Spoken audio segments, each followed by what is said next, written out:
ஏமாற்றங்கள் ஒரு நாளும் மாறாது. அது அப்படிதான் இருக்கும். முதல் குறிப்பு கமிட்மெண்ட் டு நியூ லேண்ட். இரண்டாவது குறிப்பு கமிட்மெண்ட் டு நியூ லீடர்ஷிப். மூன்றாவது commitment to new life style. மாறணும். நீங்க மாறவே இல்லை. சில நேரங்களில் சிலருக்கு ஏன் தான் ஞானஸ்தானம் கொடுத்த துக்கப்படுகிறேன். உண்மையை சொல்கிறேன். ஏன் ஞானஸ்தானம் வாழ்க்கை கொஞ்சம் கூட மாறவில்லை. ஆனா அன்னைக்கு அதுக்காக வகுப்படுக்கிறோம், பேசுகிறோம். ஞானஸ்தான தொட்டியில கூட நிறைய நேரம் கேட்கிறேன், கேள்வி மேல கேள்வி கேட்கிறேன், எல்லாத்துக்கும் தலையாட்டுறாங்க.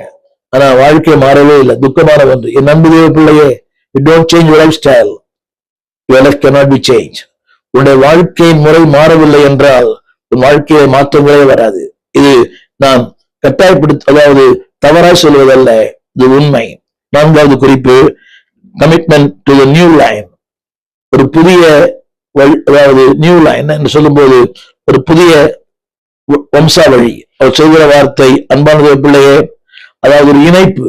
உன் ஜனம் என் ஜனம், அது ஒரு இணைப்பு. Type with gods family. சொல்றாங்களே, அந்த கம்பெனி இந்த கம்பெனி டைப் பண்ணிருக்குது, அந்த ஏர்லைன்ஸ் இந்த ஏர்லைன்ஸ் டைப் பண்ணிருக்குது. அவர் சொல்லுகிறார், அவருடைய வார்த்தை என்னவென்றால், நான் அதற்கு ஆயத்தமா இருக்கிறேன். A new line. New line. அவருடைய விளைவுதான் கவனிங்க. அவர் தேசத்துக்கு தன்னை அர்ப்பணித்தாள், கலாச்சாரத்தை அர்ப்பணித்தாள், தன் தேவனுக்கு தன்னை அர்ப்பணித்தாள், எல்லாவற்றுக்கும் தன்னை அர்ப்பணித்தாள். அதாவது கமிட்மெண்ட் டு நியூ லைன். இன்னைக்கு அநேக திருமணமாக இருந்த அநேக பிள்ளைகள் வாழ்க்கை கொஞ்சம் கூட மாறல. அதுக்கு அவங்களுடைய பெற்றோர் சொல்ற வார்த்தை, என் மகள் இப்படித்தான், இப்படிதான் எழுந்துப்பா, இப்படிதான் இருப்பா. ஆனா ஆண்கள் கூட 8 மணிக்கு 9 மணிக்கு என் பையன் ஒன்னும் செய்ய மாட்டான். என் மகள் அப்படித்தாங்க, என் மகள் அப்படித்தான் இருந்தாங்க வீட்டுல. உங்க வீட்டுல அப்படி இருந்திருக்கலாம். But commitment to new line.